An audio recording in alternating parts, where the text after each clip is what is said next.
this video, I'm going to take you right inside my computer where we're going to look at Ravelry and some different ways that you can maximize your use of Ravelry. We're going to make this video into a series, so if you have some ideas for how or questions you have on Ravelry, be sure to leave them in the comments and we'll get those answered in video. In this video, we're going to talk about stashed yarns, and that is other people's stashed yarns and your stashed yarns and how Ravelry can help you make sense and give you ideas for different things. Really, it comes down to we're putting a ton of information in Ravelry with our projects and our yarns and our needles and the amounts we use and everything else. And it's a matter of knowing what information you can get back out of Ravelry and where to find it. And hopefully I can help you with that, and with practice you can learn a lot about Ravelry and how much it can help you.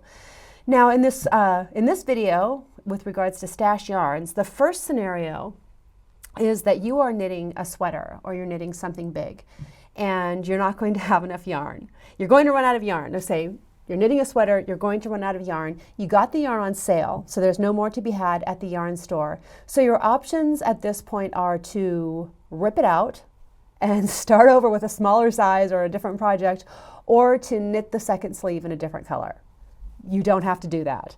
There is someone on this big blue planet who has the yarn that you need, and it's just a matter of finding them. So that's what our first thing is going to be here on the computer. Let's go ahead and take a look.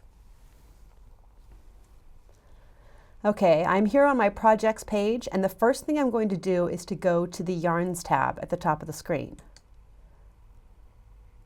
I'm going to search for the yarn that I need, the yarn that I'm about to run out of, which is Lorna's Laces Shepherd Sport.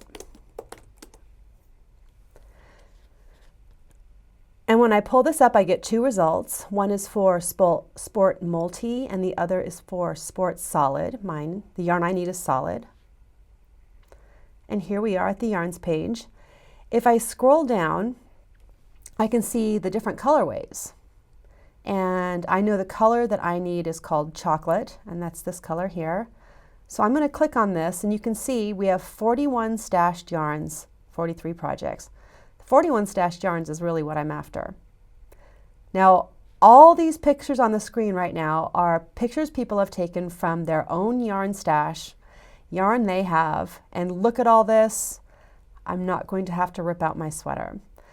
So I am going to click on this picture, and I'm going to click on this picture because I know it's my friend Steven's picture. Now this is very cool. My friend Steven posted this. He has this yarn. He's given us right here the dye lot. He has 3 skeins of it, and it's in his stash and not for sale, but because he's my friend, I'll bet I can get him to give it to me. And his notes say that he got this at a yarn swap. I am going to ask Steven if he will let me have this yarn to finish my project. And really, I know Steven, and so I'm going to ask him, but it's appropriate. On Ravelry, you can ask a stranger, and most knitters are very nice and happy to save you. So up here at the top of the screen, I'm going to click on his name, which takes me to his profile, and right under his name here, I can send him a message. And here I can send Steven a message and ask him if I can buy the yarn from him. I'm pretty sure if I buy him lunch, he will let me have the yarn for free. So that was the first scenario where someone else has the yarn stashed, probably left over from another project, and you need the yarn and you can email them and see if they will part with it. The next scenario is you have yarn stashed. We can pretend that you have, you've received some beautiful yarn as a gift and you want some ideas for how a project for that beautiful yarn. Well, chances are other people have already knit a beautiful project out of that yarn. You can see what they've done and get some ideas for your own project. Let's go ahead and take a look at that. I go back to the yarns tab again, and I'm going to type in again the name of the yarn, and this yarn is Alpha B Single B. That's the name of the yarn. I search for it, and I get 2 results, Single B and Single Silk B. Mine is Single B. So I click through, And here's the page for the yarn.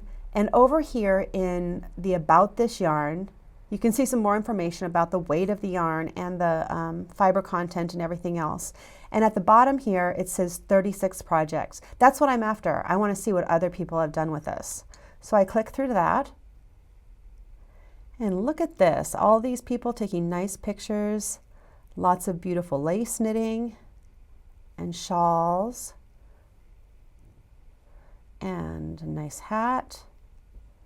But I'm going to click on this one. We're going to pretend this isn't my project. You can see it says VeryPink's Pendulum. This is my project. We're going to click through to my project, pretending it's not my project. Okay, and in here I have listed the exact amount of yarn, the kind of yarn, the colors of yarn. This shawl took 2 colors. Stainless steel is the first color, and Washington Park Rose Garden is the second color. And if I decide, wow, this knitter did a nice job, I want to make one of these too, I can get to this pattern at the top of the screen by clicking Pendulum by Amy Miller. That's the name of the pattern. I click through that, and it takes me to the page for the pattern where I can see other color combinations and everything else, which is very cool. It also gives me the option to purchase the pattern right here. So I can click through, pay my $5, and I can be knitting this in 5 minutes, which is great. It hasn't always been like this, friends, this instant gratification.